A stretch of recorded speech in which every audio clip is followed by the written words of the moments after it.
Okay, so I've just made a fresh account, brand new Roblox account. I'm gonna go ahead and I'm gonna join Meep City, and I just want to see how long it takes until I see something inappropriate in the game. All right, so I'm gonna go ahead and join on in. This is a fresh account. All right, never played on it before, and yep, there's a piece. So that's about let's see here, about 10 seconds. 10 seconds. That's how long it'll take a child to encounter something inappropriate in one of Roblox's most successful games, Meep City. Remember, over half of Roblox's player base is under the age of 15, and that's only those who report their age with honesty. Amassing a staggering 85 million visits every day, the platform has a concentration of underage individuals, comparable to the pre-college population of the entire U.S. educational system. That's right. It's straight up easier to interact with children by just signing up for Roblox than actually going to a school. For a game with that much influence in the younger spaces of the internet, you would expect moderation to be of the best quality imaginable. But if you've been online in any capacity within the last few weeks, you'll know this is absolutely not the case. Grooming, solicitation, extortion, and even kidnapping. Every crime you could imagine against children has been documented, with Roblox as the central platform that facilitated these heinous actions.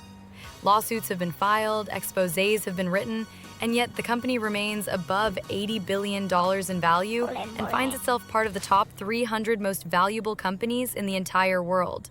So how have they managed to keep all this controversy at bay all these years? Targeted silencing. Knowing that their target demographic is children, they know how destructive the idea of being unsafe would be on them and their investors. More concerned with this revelation than the safety of children itself, Roblox has gone far and wide, strong-arming groups that threaten this pristine image, sometimes even being personalities beloved by the community. Its very creators included. Schlep is only the most recent of this injustice, and just a few years ago, another huge creator that almost exactly mirrored the same situation was covered up as best as they could. Today's video seeks to resurface these actions by Roblox and put into full context what their grand plan has always been for whistleblowers like them.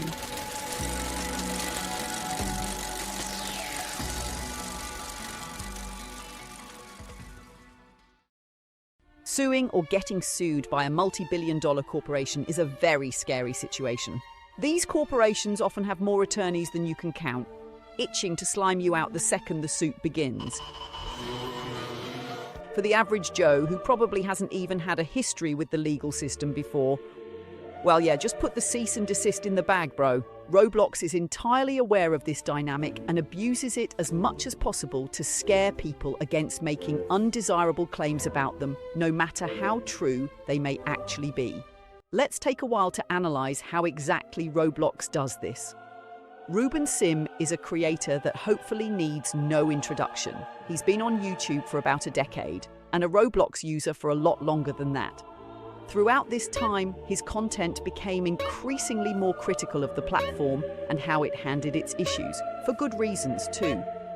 Despite Roblox exponentially increasing in popularity, the moderation and supervision of the platform failed to accommodate the sheer influx of new players. Ripples would soon be seen through the platform's leniency towards inappropriate content that should by all means be banned. Within just a few years, the site became a hotspot for predators and bad actors, hoping to exploit the underage population of the community. With the relative inaction of Roblox's mod team, the community was effectively left to police itself, seeing creators themselves now taking the time to expose these dangerous individuals on the internet, and praying Roblox finally takes notice. But remember how I said Roblox is more concerned about the reputation of being predator-friendly rather than predators actually being on their platform? You can imagine how they felt about this much public scrutiny.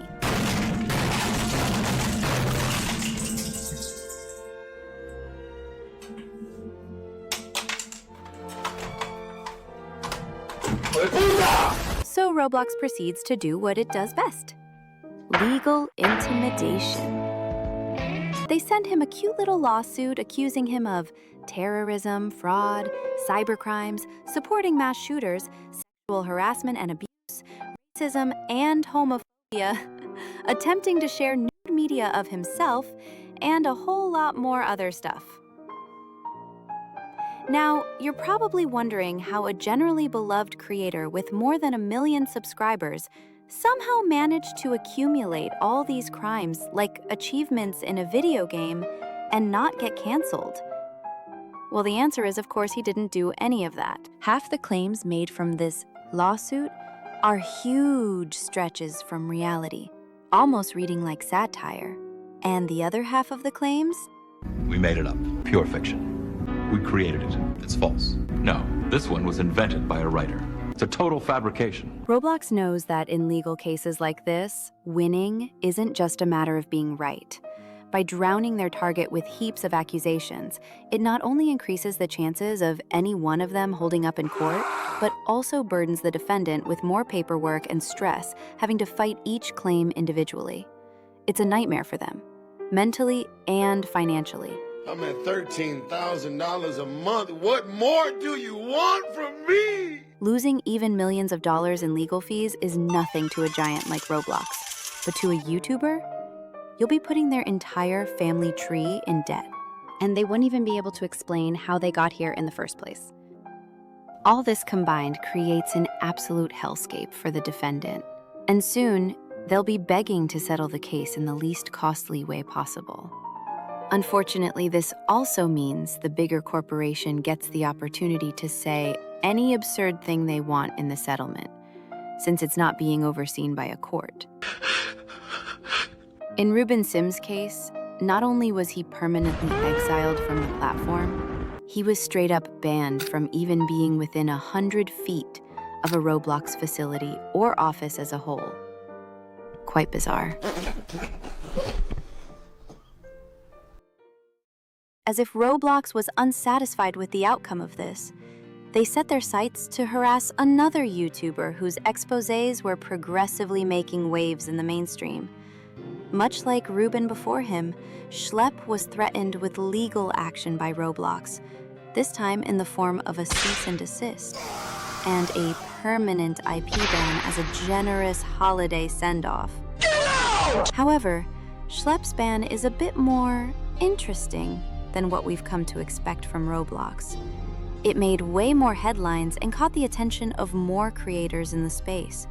So, unlike with Ruben, who was just casually accused of every crime known to man, Roblox really needed to have a sound justification as to why they were going this far in erasing Schlep completely. I guess I'll just have to throw myself my own birthday party.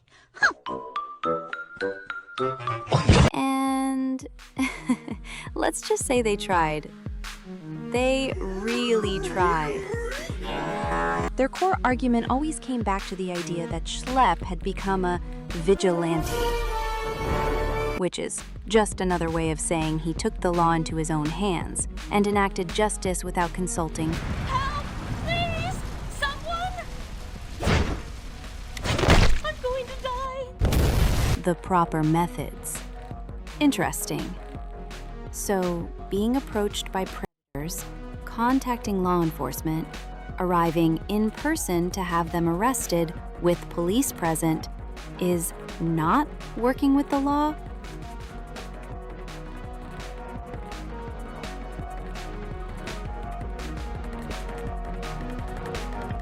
%90 of the time, I have no idea what the fuck I'm talking about.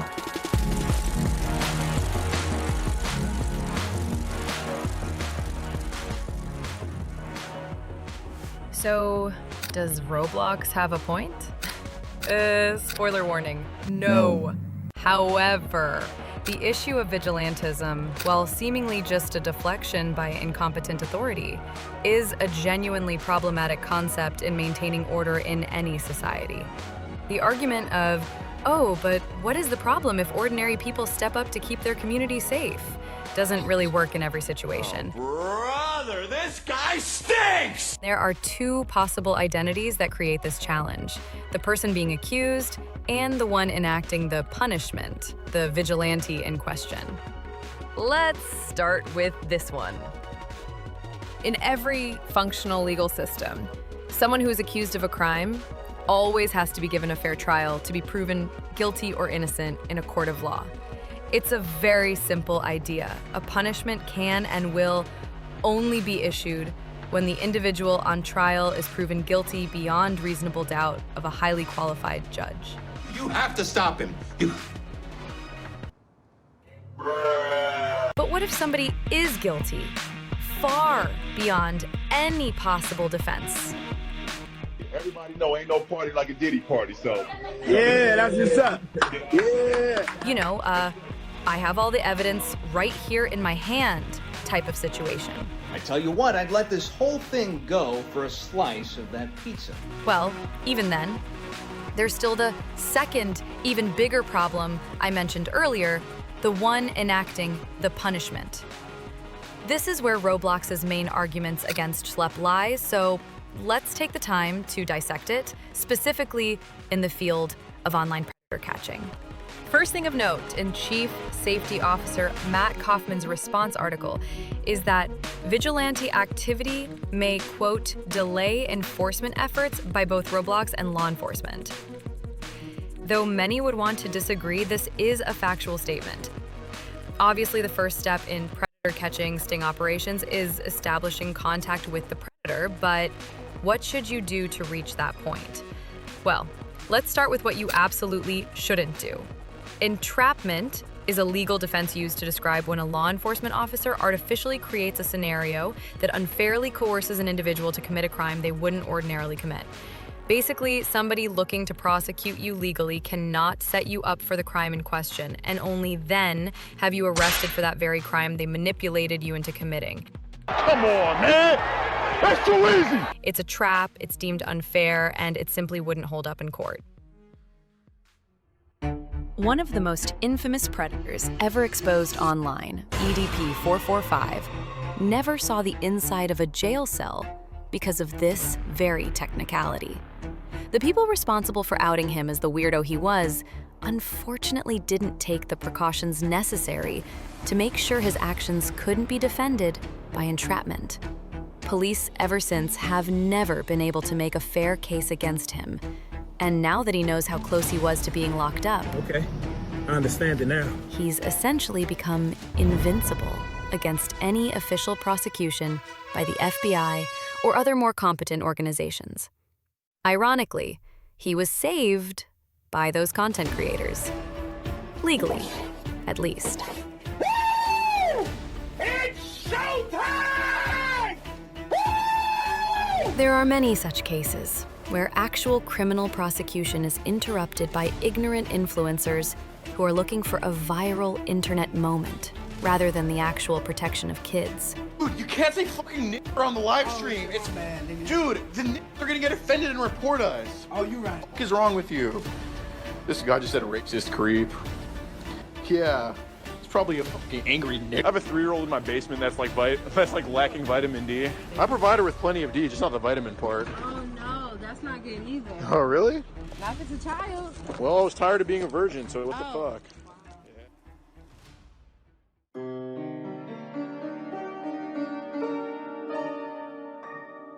Some influencers take the vigilante aspect of this to the next level. After getting the predator to meet them in person, This man's trying to pick up a little boy on the internet. they proceed to either just beat the ever-living shit out of them or some other absurd punishment. There's a shocking amount of this, I'm not even gonna lie. While it may seem funny, entertaining, or oddly satisfying, you can't say that you don't see the possible issues with this type of content. Can we not admit that the people in particular doing this type of predator-catching content are more concerned about the entertainment factor and attention they bring to themselves rather than the actual safety of children? Just look at the people affiliated with this. Vitaly? Lil Pump? Really? Are these people more likely to be heroes of child safety or power-tripping douchebag streamers looking to straight up assault people for their definitely sane audience on kick.com? Well, you decide. But with that clear distinction of questionable predator-catching content out of the way, how does Schlep hold up? Pretty good, actually. Very aware of the entrapment loophole predators use to save themselves, Schlep never makes first contact with the people he catches. Their decoy account would simply join a Roblox-related server on Discord, a platform Roblox actively endorses and provides seamless integration with, and these weirdos flock almost instantly into their DMs, hoping to initiate something devious. The decoy makes it clear as early as possible that they are way underage, and even whenever the predator makes any inappropriate comments, the decoy responds with the most uninteresting and bland comment that should put any normal person off instantly. Nothing about the decoy's actions encourages the predator's advances, so the entire entrapment defense? Invalid. Once they make attempts to meet in person, Schlep's crew confronts them and works with police to have them arrested that very day. It's all very clean, ethical, and most importantly, effective. Keep in mind that all the while, they have been reported to Roblox and provided with all the chat logs and any evidence they could possibly need. But you can already imagine the outcome of that by this point.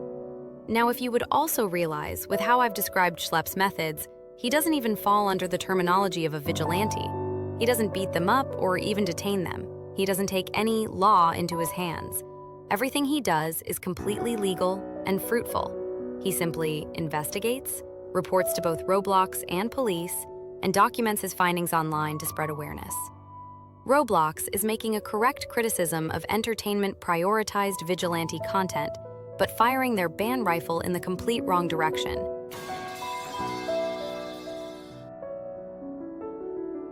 And not to mention... going this far to ban him, threaten legal action, and even prevent users on your platform from even having his name in their bio? I know what kind of man you are. Is not protecting the community. It's protecting yourself, your stock, and your reputation. I hope it was worth the lawsuits you're about to face.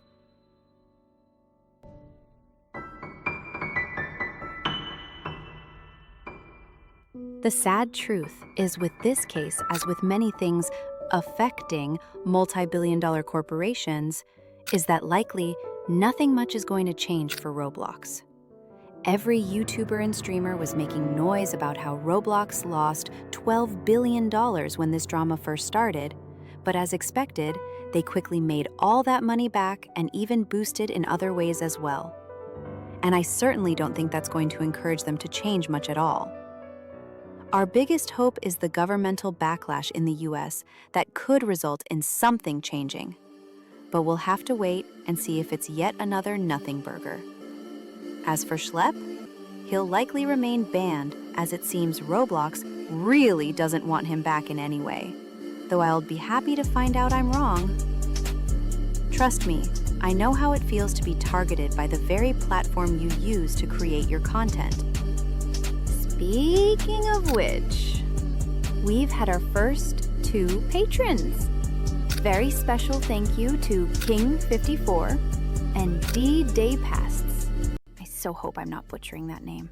For supporting the channel directly. And don't worry, I have a sweet gift planned for you both in the coming weeks. The next video, going in depth into major lawsuits that Roblox is facing at the moment, has already been uploaded there. And if you want early access to videos like this, as well as the gift I mentioned earlier, be sure to join with the link below. I'll see you there, right? Right?